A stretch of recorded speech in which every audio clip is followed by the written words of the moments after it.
جب ہم کسی کو اسلام کی دعوت دے رہے ہوتے ہیں تو ہم اکثر یہی بات کرتے ہیں کہ قرآن مجید کتنا واضح ہے اور کتنا کامل ہے اور کتنا معجزانہ ہے اور کتنا حیران کن ہے، لیکن یہ صرف تصویر کا ایک رخ ہے۔ جو بھی پیغام کی کلیئرٹی ہے یا جو بھی اس کی پرفیکشن ہے، یہ صرف تصویر کا ایک رخ ہے۔ اور جس چیز نے اس میسج کو مکمل کیا اور زیادہ کریڈیبل بنایا، جب آپ صلی اللہ علیہ وسلم کو یہ دیا گیا اور آپ صلی اللہ علیہ وسلم کے کردار اور اخلاق سے ہمیں پتہ لگتا ہے کہ سبحان اللہ ان کی کتنی کریڈیبلٹی تھی۔ اور اسلام سے پہلے بھی آپ صلی اللہ علیہ وسلم کی پہچان پورے معاشرے میں انصاف والا، دیانتدار اور لوگوں کی مدد کرنے والا ہوتی تھی۔ قرآن مجید سے پہلے ہی لوگوں کو پتہ تھا کہ آپ صلی اللہ علیہ وسلم کتنے سچے ہیں۔ اب ذرا اس پہ سوچیں، ہم کس طرح دعویٰ کا کام کریں گے صرف یہ دکھا کے کہ قرآن مجید کتنا معجزانہ ہے، اور ہماری خود کی کوئی کریڈیبلٹی نہیں ہے، خود کا کوئی اخلاق نہیں ہے، ہمیں کوئی پرواہ نہیں ہے انصاف ہو رہا نہیں ہو رہا،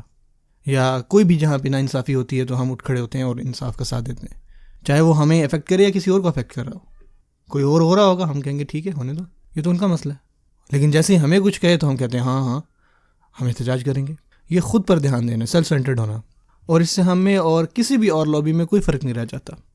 ان لوگوں میں کہ جو صرف خود پہ ہی دھیان دے رہے ہوتے ہیں، خود کی ہی مدد کر رہے ہوتے ہیں، انصاف کے لیے نہیں کرتے۔ اور اسی چیز سے آپ صلی اللہ علیہ وسلم کئی درجے اوپر تھے۔ اور جب میرے استاد مجھے یہ کانسیپٹ سمجھا رہے تھے تو انہوں نے ایک مثال دی جو کہ بہت ہی زبردست ہے۔ آپ کو پتہ ہے کہ حضرت یاسر علیہ السلام اور ان کے خاندان پر کتنے ظلم ڈھائے گئے۔ اب اس سب ہونے کے بعد آپ صلی اللہ علیہ وسلم نے کو کیا فرمایا؟ کیا اس کے بعد کوئی احتجاج ہوا کہ مسلمانوں کو ٹارچر نہ کیا جائے، ہم کوئی ٹیررسٹ نہیں ہیں، ہمارا جو ایمان ہے وہ یہی ہے کہ ہم ایک خدا پر ایمان لے کر آتے ہیں، اس طرح کا احتجاج ہوا؟ ہم کسی کو یہاں پہ تکلیف دینے نہیں آئے، کسی قسم کا کوئی احتجاج نہیں ہوا۔ انہوں نے حضرت یاسر اور ان کے خاندان کو کہا کہ صبر کریں، انشاءاللہ اللہ آپ کو اس کا بڑا اجر دے گا۔ اور اسی دورانیہ میں کوئی مشرک جب آپ صلی اللہ علیہ وسلم کے پاس آیا ان کی مدد کے لیے، اور اس نے کہا کہ ابو جہل نے جو ہے وہ میرے پیسے لے لیے ہیں اور پیسے نہیں دے رہا،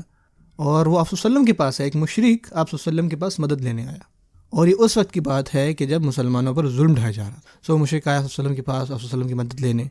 اور اس نے کہا ابو جہل میرے پیسے نہیں دے رہا، تو آپ صلی اللہ علیہ وسلم اس کے ساتھ گئے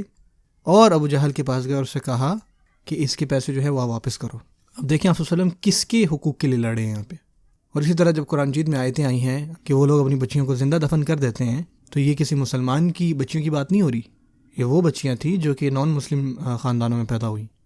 آپ کہہ سکتے ہیں یہ تو ان کا مسئلہ ہے، نہیں، قرآن آیا اور اس نے بتایا کہ اصل میں انصاف ہے کیا۔ نا انصافی چاہے وہ مسلمانوں کو افیکٹ کرے یا نان مسلمس کو، قرآن مجید میں ایک یونیورسل میسیج ہے جس سے مزید جو قرآن مجید کی کریڈیبلٹی ہے وہ بڑھ جاتی ہے۔